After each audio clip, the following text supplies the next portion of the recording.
Okay, so you're gonna start off and you're gonna open Battlelord and you're gonna open Nova. Cool. I'm gonna do a little bit of explaining while I'm doing this. In the deck, you're playing 3 Fafnir, 3 Nova, and 1 Terraforming. Because Fafnir searches Nova and Terraforming searches Fafnir, you're essentially playing 7 copies of Nova. Yes. Which is pretty good. Yeah. You're playing 3 copies of Battlelord, and you're not maxing out on those by adding in extra preparation of rights because that's just draw baits. Sure. So the thing is, if you don't open Battlelord, it's absolutely fine because if you open Alpha and Zeta, you can do this combo. It'll be slightly different and slightly weaker, but it's still going to be really, really strong and still play through Nova. Just a random one. Do you not feel terraforming is also a draw bait? I do feel it's draw bait, but I also want to increase my consistency. So I'm kind of torn on that. But I don't know, I could take it out and put in a chaos space. That actually might be a spicy thing to do. But essentially, how you start this, yes, you activate Nova, and then after that, you use Nova to special summon Zeta. Sure.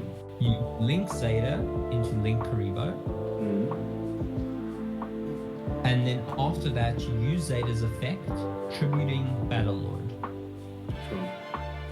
When Zeta is special summoned, you search Vendread Evolution. Okay. And Vendread Evolution is pretty cool. So it lets you ritual summon by sending materials from the deck to ritual summon from your graveyard or hand. Okay. So you activate that, send Battlelord from deck, and then ritual summon the Battlelord in your graveyard. Okay. Then after that, don't forget this part, this is the important part. You use Battlelord's effect to either banish the Vendread spell or the Battlelord in your graveyard. Okay. And you pull whatever card, monster, spell, or trap you're worried about for the turn. Most of the time it should be monster. Okay. Then after that, you link the Zeta into Relinquished Anima. Okay. And then you link all 3 of them into Curious. Okay. Now, when Curious is summoned and Battlelord is sent to the graveyard, both of their effects are going to activate. Okay. Doesn't matter what order you do it in, but I normally do Curious Chainlink 1 and Battlelord Chainlink 2. Okay. So Battlelord searches Benton. Then Curious send Gamma. Okay. I'm just making the replay go a little bit faster. Then after that, when Battlelord is sent to the grave, you have to send the other copy of Battlelord from your deck to the graveyard. So that's why you play 3 copies of Battlelord, also to see it more often. Cool. So then you tribute Benton with you tribute Benton with Gamma, and you special summon Gamma and Zeta. Oh, but before this should have happened, Curious should have milled. Yes. The only card in the deck you do not want to mill is the Drytron Ritual spell. Now the reason for this is you get less uses out of it than you would if it didn't mill it. Sure. So you could up the amount of copies you want, but it's up to you. It's individual by individual.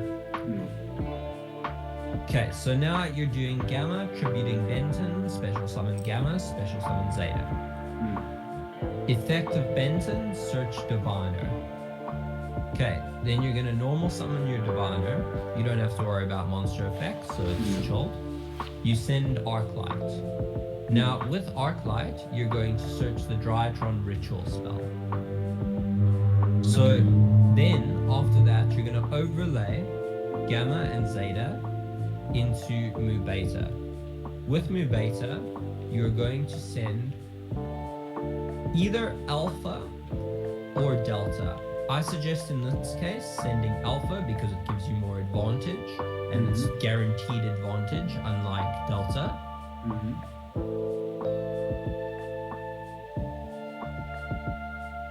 Hello? And yeah, sorry, I was just thinking for a sec. No problem. So what you should actually do is you should use Meteoronus before going into an XE of Mubate, because then you have it in hand. And by that time, you should have either Alpha Engrave or Delta. Okay. So then you use Meteoronus to ritual summon Benton.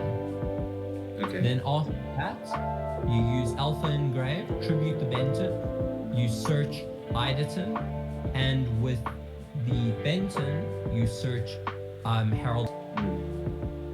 So then you're going to use the effect of Meteoronus Engrave, decrease Mu Beta by 1,000, and add it back to hand. Okay. Now you're going to activate Meteoronus again, detaching the second material from Mu Beta to ritual summon Idaton. When Idaton is ritual summoned, you can add a ritual spell from your deck or graveyard to your hand, so you're going to add back Meteoronus to get another use out of it. Okay. Okay, so then after that, you ritual summon Ultimateness.